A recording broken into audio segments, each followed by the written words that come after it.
en cada programa, el RIGI es algo que nosotros consideramos muy grave para la economía de nuestro país.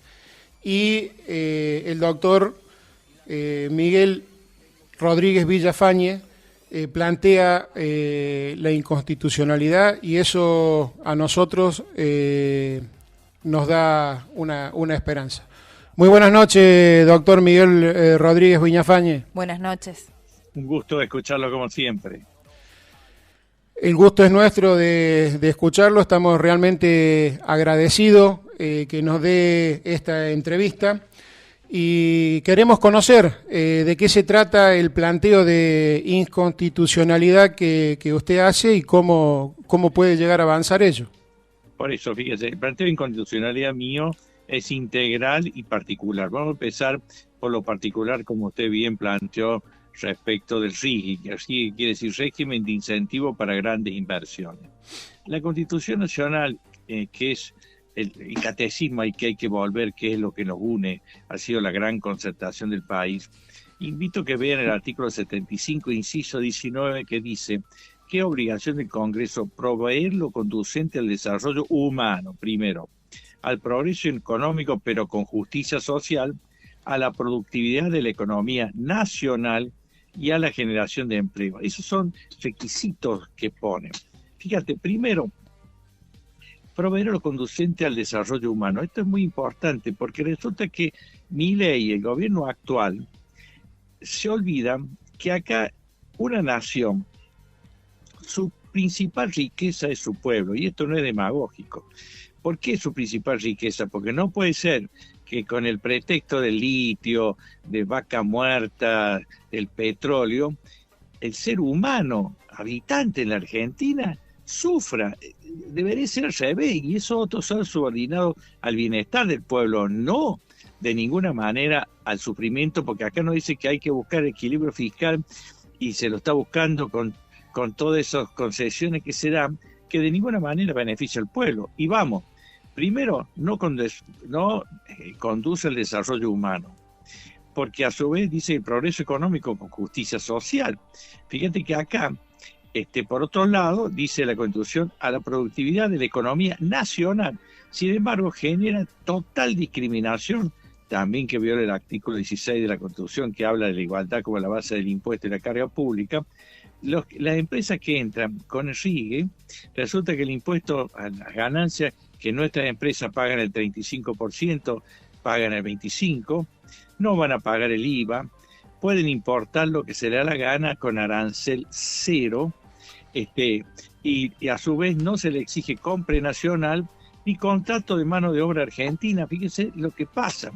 Por un lado, como no se exige compra nacional y como importa sin tener que pagar ningún impuesto, imaginémonos una mina en Jujuy, que resulta que los dueños de la mina se dan cuenta que el marketing, o sea, las viandas para dar de comer a los mineros, sale más barato en Bolivia que en Argentina.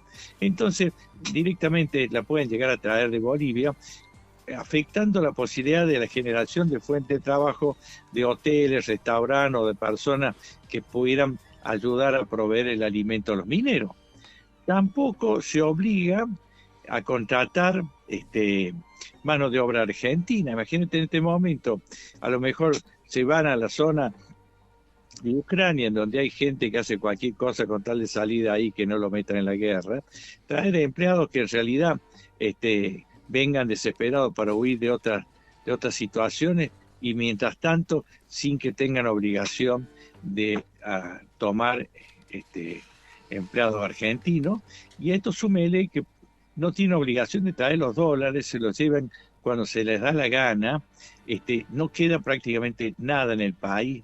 Y un detalle que no es menor: en general todas estas inversiones se hacen, por ejemplo, en materia minera, se hacen campamentos. Usted dice, ¿por qué campamentos? Si a veces una explotación minera viene para estar un tiempo grande.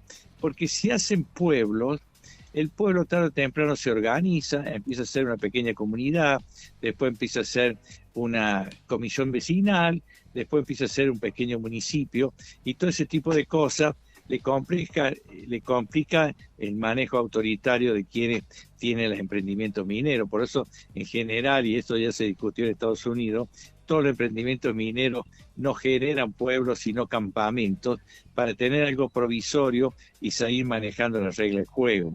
Por eso es intrínsecamente inconstitucional la ley de base en lo que hace al régimen de incentivos de grandes inversiones. Pero vayamos antes.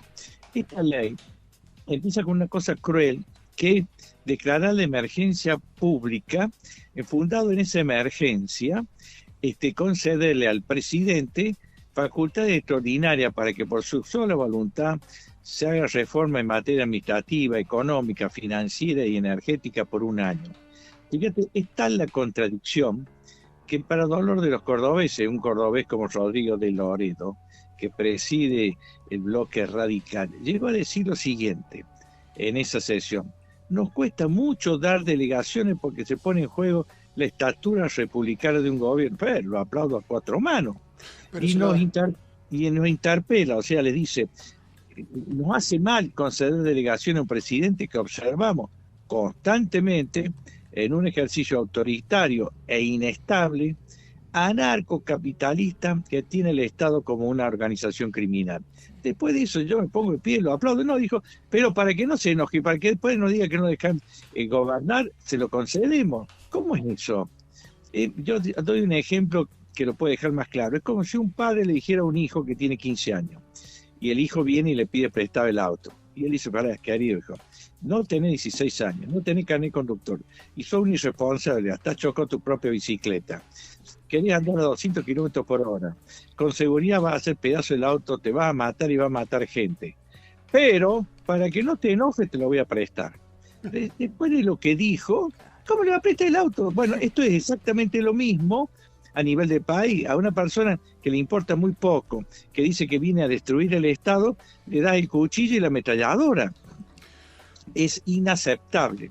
Al punto tal, fíjate que por otro lado, hace unas mentiras que uno lo está escuchando todos los días, que yo no entiendo a veces cómo sectores de la sociedad no reaccionan, porque yo te digo, si yo viniera y te dijera, como podría decir un hijo a un padre, papá, tengo hambre, vos no le podrías contestar, como dice Milei, como justificación a que en realidad no está dando ni dinero para los comedores, ni para la gente necesitada. Dice, bueno, no se preocupen porque dentro de 20 años vamos a ser como Estados Unidos y dentro de 40 como Irlanda. El hambre es hoy, papá, te va a decir tu hijo. Tengo hambre hoy. No, él no le importa, él está con una idea fija, se cree un mesiánico del liberalismo y otra cosa. Y yo invito a quienes están escuchando, porque la ley base tiene 233 artículos, que me diga un solo artículo, uno solo, mira lo que les digo, que beneficie directamente a la clase trabajadora. Cuando digo directamente, no es como está diciendo ahora, que atento, que está bajando la inflación, está beneficiando a la clase trabajadora, que está sin empleo, que no se le aumenta el sueldo, etc. Eso es una mentira. Pero fíjate cómo opera esas grandes mentiras. Por un lado, dice que a la patronal que tiene empleados en negro, en realidad dice empleados informales, como para ponerlo live, dice, se le extingue la acción penal prevista por la ley que así lo prevé. Se le condona las infracciones, multas y sanciones de cualquier naturaleza que pudieran corresponder por haber tenido trabajo no registrado. O sea, le limpian todo. Yo no digo que algunas cosas se podrían ver, pero le limpian todo. Aún más, y lo más grave del tema, se le perdonan las deudas de capital e intereses que pudiera tener con las cajas de jubilaciones. Y en todo caso dice no se le puede cobrar más del 30% de lo que deba. O sea, le hacen un descuento tremendo a aquel que en realidad no cumplió con su obligación previsional. Pero eso es lo que hace... Disculpe, perdone que lo interrumpa. Sí, sí. Eso lo que hace es poner en diferencia de competitividad negativa para el empresario que tiene al trabajador registrado, y lo que va a provocar es directamente que todos empiecen a contratar de manera no registrada, porque no hay ningún tipo de penalidad. Es una barbaridad, y como dice usted, no hay nada que beneficie. Pero yo te agrego una cosa más a eso, que está muy bien lo que vos dices. Pero resulta que en lo que hace al trabajador, especialmente uno de los sectores más perjudicados del sector femenino, resulta que va a llegar a los 60 años y como ha tenido patronales no registrados, no va a tener los 30 años de aportes. Porque acá se confunde. Una cosa es la moratoria en el sentido de permitir jubilar, otra cosa, las moratorias que se han venido dando, lo mismo se pagan los aportes, pero ya se jubila. Resulta que ahora una mujer que no tenga los 30 años, los 60 años, los 30 años de aporte, los 60, tiene que esperar a los 65 años, o sea, 5 años después, para que le den una especie de prestación universal del adulto mayor, que se llama prestación de retiro proporcional, 5 años después, no a los 60, sino a los 65, que equivale al 80% de la jubilación mínima. Ya de por sí la jubilación mínima es una vergüenza, imagínate el 80% de la jubilación mínima. Además, fíjate, a los empleos públicos vuelve a aparecer una institución propia del proceso militar, que eran las prescindibilidades. Acá es un poco más encabonada la cosa. Le dicen a un empleado, fíjate, estamos viendo ahora especialmente empleados del correo y empleados de otros organismos que se están cerrando, ¿no? Le dicen, mire, usted puede, particularmente en los organismos nacionales, ¿cierto? Tiene que buscarse un lugar donde engancharse. Si no lo encuentra, en 12 meses directamente queda desvinculado del Estado, violando lo que dice el artículo 14 bis de estabilidad del empleo público. Por donde nosotros lo veamos, encima ahora al propio trabajador se le exige crear un fondo para darse su autoindemnización en caso de despido. Por lo tanto, la patronal, ¿qué problema tiene? Si total el propio empleado está trabajando su indemnización y ya no hay distinción entre ser despedido por razones justas o sin causa, ¿no es cierto? Vale todo. Total, el propio empleado está haciéndose su propia indemnización. Además, por ahí aumenta el periodo de prueba. El periodo de prueba antes de 3 meses, ahora de 6 meses y puede llegar a 1 año. Periodo de prueba que a su vez es el momento en donde el trabajador adquiere estabilidad. Y esto no es menor, porque fíjate que la estabilidad en el empleo, que no es ningún, digamos, privilegio para el trabajador, sino tiene que ver con la dignidad humana, tiene que ver con la posibilidad de tener un plan de vida.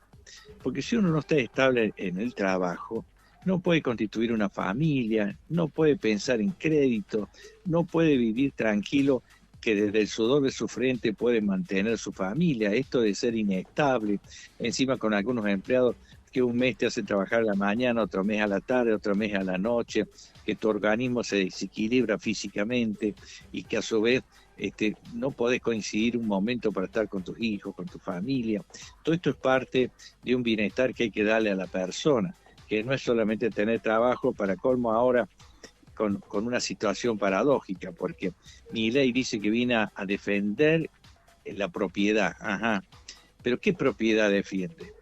Porque el salario es propiedad del trabajador, la jubilación es propiedad del jubilado. Ah, no, esa propiedad no se defiende. Y cuando hay un convenio colectivo, o sea, trabajadores con patronal, que según el criterio del gobierno pudieran afectar, según ellos, la inflación, no les aprueban el convenio colectivo.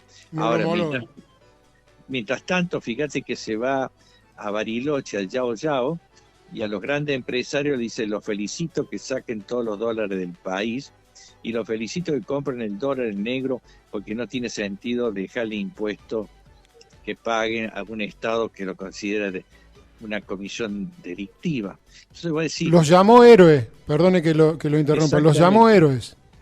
Exactamente. Entonces, trabaja al pueblo como zánganos que quieren tener una jubilación sin hacer aporte, que quieren tener planes, que parece que fueran realmente delincuentes porque se llevan la plata del país. Ahora, mientras tanto, a los sectores poderosos le dice, los felicito que sean, por eso es que él dice que admira la mafia, porque hay casualmente regla de juego. Y admirador del Capone, lo dijo bien claro. Exactamente. Entonces uno dice, acá esto es de una crueldad que no tiene nombre realmente, y que a su vez ni siquiera tiene coherencia, porque por un lado dice que esto lo hace para que el país se reconduzca, pero resulta que por otro lado va y se pelea con Brasil, con China, con España, que son nuestros principales compradores. Y encima de eso va y nos mete en 3 guerras, en la guerra de Ucrania, en la guerra del Medio Oriente, y va y se sienta con Taiwán para enfrentarlo a China. Es decir, ¿con qué beneficio para los argentinos? Y resulta que las grandes inversiones han sido en aviones, que ni siquiera nos sirven para nada, porque no son aviones, han sido autorizados por los ingleses para que lo compramos, son aviones usados. Fíjate que el radar de los aviones que no han vendido tiene un alcance de 50 kilómetros y los aviones que tienen los ingleses en la Malvinas llega a 150 kilómetros. O sea, cuando están despegando nuestros aviones ya te pusieron el misil en frente. A eso sumale que en este momento están entregando la soberanía de las Malvinas, la soberanía de la Antártida, de las islas del Atlántico Sur, la soberanía del río Paraná, sin ningún condicionamiento a intereses internacionales. Entonces acá se está haciendo sufrir a nuestro pueblo, ni siquiera para saber en beneficio de qué, porque si hace todo esto, ¿quién se va a beneficiar? ¿Quién es el que va a tener un beneficio concreto del pueblo, salvo los especuladores o los que vienen acá al país a extraerle lo mejor y llevárselo y dejarnos un ambiente paria con gente realmente sufriente?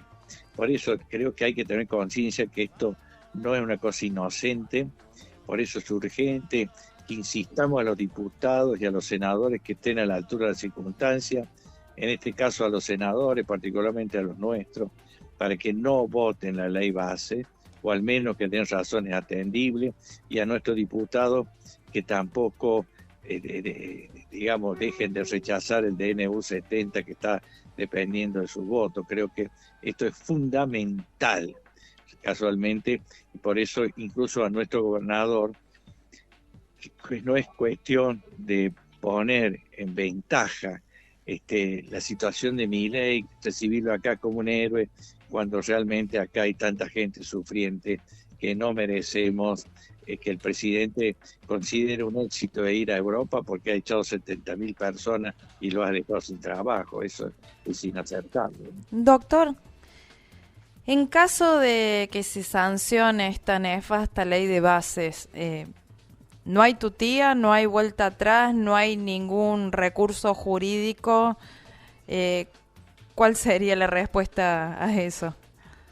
Mira, este es un enfermo que hay que tomarle la temperatura cada 15 minutos, ¿no?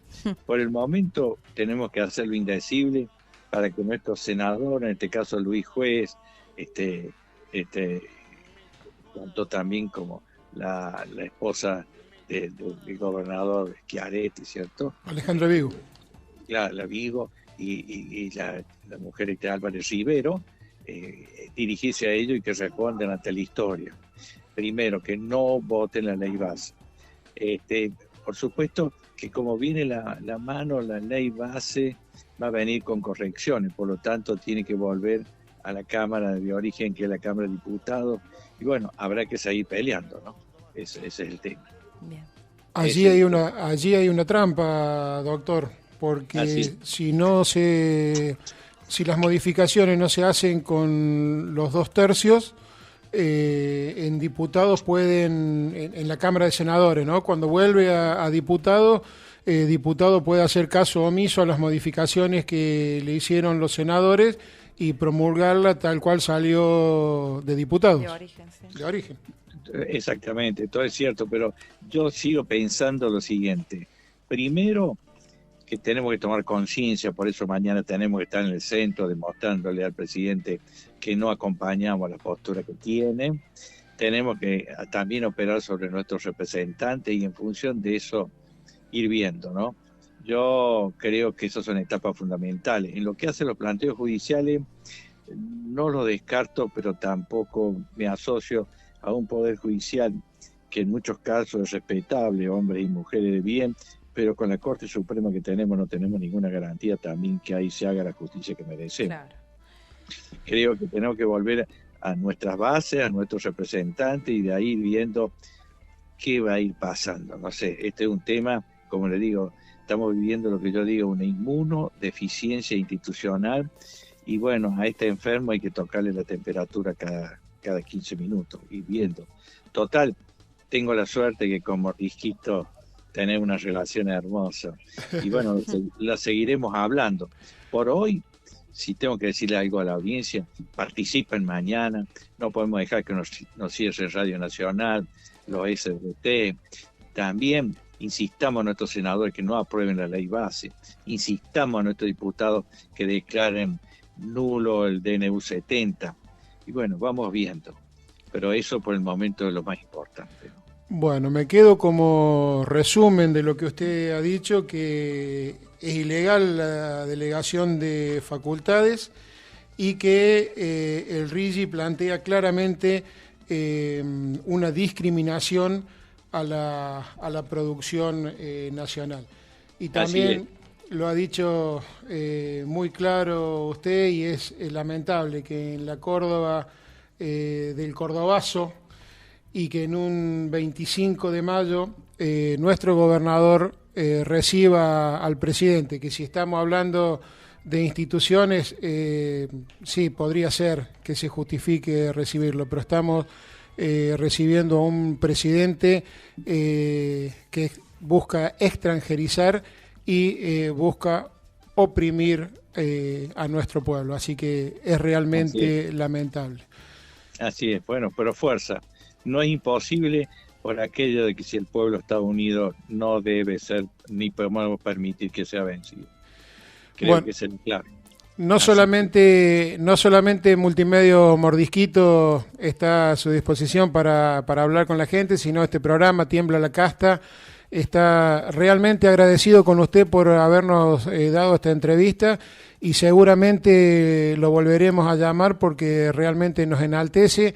Y además es muy didáctico, baja a un idioma que quienes no somos profesionales, no somos abogados, lo podemos entender. Así que es realmente valiosa sus explicaciones, su palabra, y bueno, ni hablar de su trayectoria y su lucha. Así que le agradecemos enormemente esta entrevista que nos ha dado, doctor. Bueno, yo aprovecho para decir que en esto todos somos importantes. Yo siempre digo, si lo trajéramos a Messi a jugar al fútbol, perdería 30-0 si no tiene mediocampista, si no tiene defensor y arquero. Tenemos que trabajar el equipo, y en esto nadie es posibilidad de ser ignorado. Todos somos imprescindibles a una patria y un país que lo queremos para todos. Y agradecido por ustedes también, que tratan de hacer algo que quieren eliminarnos, que es informar a una sociedad que merece ser informada. Muchísimas gracias, doctor. Ha sido un honor, y por sobre todo gracias por su compromiso. Bueno, es recíproco, y un abrazo especial, y sepan que en esta semana de mayo, como nunca, el pueblo quiere saber de qué se trata. Exacto. Compromiso, compromiso y lucha, doctor. Muy buenas noches, muchas gracias. Hasta luego. Buenas noches.